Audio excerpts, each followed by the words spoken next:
Hey everyone, welcome back to the channel. If you're watching this, you're probably tired of seeing your hard-earned money vanish into interest payments every single month. We're living in 2026, and let's be real, the cost of living isn't doing us any favors. Between credit cards, car loans, and student debt, it feels like we're running on a treadmill that's getting faster and faster. But today, that stops. We're putting the two heavyweights of debt repayment, the Debt Snowball and the Debt Avalanche, into the ring to see which one actually wins for your wallet this year. Before we dive into the math, let's acknowledge the elephant in the room. Debt is a psychological burden as much as it is a financial one. In 2026, with interest rates still hovering at levels we haven't seen in decades, the old advice might not cut it anymore. Whether you're in the US, the UK, or Canada, the strategy you choose today could be the difference between being debt-free in 18 months or struggling for the next 5 years. So, grab a coffee, hit that subscribe button, and let's figure out your roadmap to total financial independence. First up, let's talk about the fan favorite, the Debt Snowball. This method was popularized by Dave Ramsey, and it's all about momentum. Here's how it works. You list all your debts from the smallest balance to the largest balance, regardless of the interest rate. You pay the minimum on everything except that tiny little bill at the top of the list. You attack that smallest debt with every extra cent you have until it's gone. Then, you take everything you were paying on that one and move it to the next smallest. The beauty of the snowball is the psychological win. Think about it, when you see a balance hit zero in just 2 or 3 months, your brain gets a massive hit of dopamine. You feel like a winner. In a world of instant gratification, the snowball gives you the quick wins you need to stay motivated. For most people, the reason they fail at getting out of debt isn't because they're bad at math, it's because they lose steam. The snowball keeps your fire burning by showing you real, tangible progress immediately. But now, let's look at the smart contender, the Debt Avalanche. If the snowball is for the heart, the avalanche is for the head. With this method, you ignore the balance size and focus entirely on the interest rate. You list your debts from the highest interest rate, usually those nasty credit cards at 24 or 29%, down to the lowest. You attack the highest rate first because that's the debt that is literally bleeding you the most every single day. Mathematically speaking, the avalanche is the undisputed champion. By killing the high-interest debt first, you pay significantly less in total interest over the life of your debt journey. You're essentially saving money by not giving it to the banks. In 2026, where even a 1% difference in interest can mean thousands of dollars over time, the avalanche appeals to the analytical side of our brains. It's the strategy for the person who looks at a spreadsheet and wants the most efficient path possible.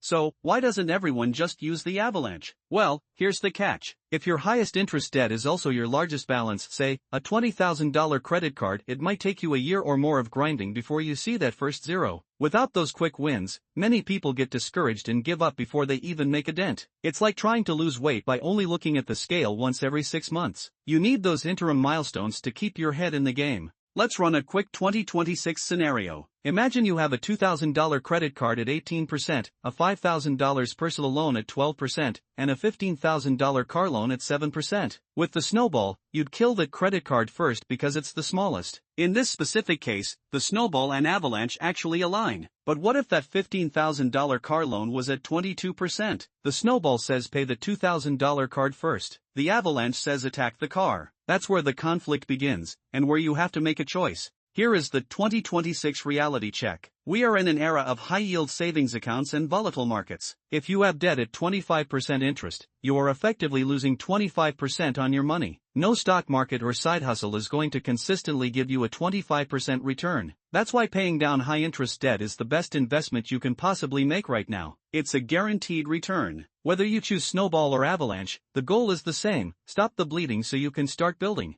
Now, let's talk about a third option that's gaining traction this year, the hybrid method. This is for the person who wants the best of both worlds. You start with the snowball for the first 2 smallest debts to get those quick win dopamine hits. Once you've proven to yourself that you can stick to the plan, you pivot. You take that new, larger payment roll and aim it at your highest interest debt. It's about building the habit first, then optimizing the math second. To make any of this work in 2026, you need tools. We're past the days of just winging it with your bank balance. You should be using budgeting apps or a simple automated spreadsheet to track every dollar. Automation is your best friend. Set up your minimum payments to happen automatically so you never get hit with a late fee, and then manually push your extra payment to your target debt the day you get paid. If the money stays in your account, you'll probably spend it. Another massive factor in 2026 is your spending environment. With targeted social media ads and by now, pay later schemes everywhere, it's easier than ever to slip back into debt. While you're doing the snowball or avalanche, you have to cut the source. Freeze your credit cards, literally put them in a bowl of water in the freezer if you have to. Unsubscribe from those retail emails that tempt you with 20% off sales. A 20% discount is still 80% spent. Let's talk about the long game. Why are we doing this? It's not just to have a zero balance. It's so that in 2027 and 2028, you can be the person who is buying assets while everyone else is paying off liabilities. Imagine taking that $800 a month you were sending to banks and putting it into a diversified index fund or a high-yield investment. That is how generational wealth is built. Debt is the anchor holding your ship back. Once you cut the chain, you'll be amazed at how fast you move. So, which one wins in 2026? If you are someone who struggles with discipline, the debt snowball wins, hands down. The psychological momentum is more valuable than the interest saved. However, if you are disciplined, love numbers, and want to be mathematically optimal, the debt avalanche is your winner. The best method is simply the one you will actually stick to until the very end. Consistency beats intensity every single time in the world of finance.